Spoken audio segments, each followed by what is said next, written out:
Assalaamu calaykum kusoo dhawaada kanaalka tarjumaad. Waxaan idiin soo gudbinaynaa qiso ah nin beeraley oo faqiir ah oo badbaadiyay nolosha wiil yar oo ku dhacay barkad biyo dhiiqa leh ay ku jireen. Kadib asagiina Ilaahay wuxuu ka dulqaaday arrin murug iyo walwal ku haysay oo ahayd mustaqbalka wiilkiisa yar. Ka hor intaynan qisadan bilaabin, ka mid noqo asxaabta ku xiran kanaalkan. Mid ka mid ah tuulooyinka ayaa waxaa ku noolaa nin beeraley oo faqiir ah, wuxuuna ku noolaa duruuf aad u adag. Wuxuu raadsadaa nolol maalmeedkiisa, maalinka uu xanuunsan yahayna ma helo wax uu cuno. Arrintaas iyadoo ay jirto, wuxuu ahaa mid raalli ku ah oo aan caban. Laakiin waxaa walwal ku hayay mustaqbalka wiilkiisa yar, waayo asaga waa uu usoo dulqaatay dhibaatooyinka nolosha, laakiin wiilkiisa weli waa uu yar yahay, noloshana ma sahlana. Siduu ugu noolaan doonaa dunidan lacagta maahane wax kale aan la aaminsanayn. Maalin maalmaha ka mid ah, asagoo beerta ku dhex wareegayo ayaa waxa uu maqlay codka ey qaylinayo, wuxuuna aaday dhanka uu eyga ka qaylinayay.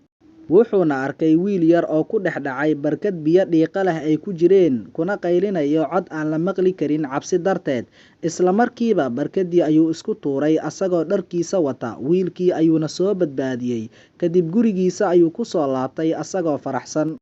Maalinkii labaad, gurigiisa waxaa yimid nin ay ka muuqato nicmo iyo hanti. Wuxuuna gartay ninkan inuu yahay aabbaha wiilka yar uu shalay ka badbaadiyay geerida. Hantiilihii waa uu dhoola cadeeyay, wuxuuna ku yidhi faqiirka, haddii aan kuu mahadceliyo noloshayda oo dhan ma gudi karo awaalka aad ii gashay. Waxaan kuugu deymaysanahay nolosha wiilkayga, i weydii inta aad doonto oo hanti ah waan ku siinayaa. Faqiirkii wuxuu yidhi, aniga waxaan sameeyey wixii layga baahnaa in aan sameeyo, qof walboo beeraley ahna wuu samayn lahaa. Wiilkaagana waa wiilkayga oo kale, arrinta shalay qabsatayna sidoo kale wiilkayga waa ay qabsan kartaa.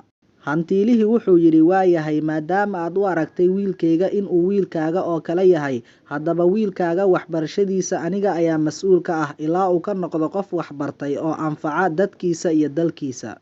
Faqiirkii farxad ayuu la duulay, waayo wiilkiisa wuxuu wax ka baranayaa iskuulaadka sarsare.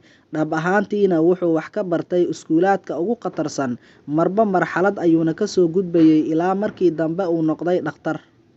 Muddo kadib waxaa xanuunsaday wiilkii uu dhalay hantiilaha, wuxuuna xanuunsaday xanuun aad u daran. Ilaahay fadligiisana wiilka uu dhalay faqiirkii beeraleyda ahaa wuxuu awooday inuu badbaadiyo nolosha wiilka uu dhalay hantiilaha.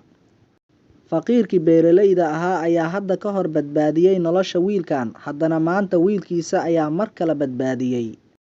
Hantiilihii wuxuu isku dayay inuu hantidiisa kala bar uu siiyo dhakhtarkan, laakiin waa uu diiday. Wuxuuna yidhi, aabbahay wuxuu ii dardaarmay haddii aad samayso wanaag, qofna ha ka sugin mahadcelin. Ilaah ayaa kuu ogsoon wanaagga aad samaysay, waayo Ilaahay agtiisa waxna kuma dayacmaan.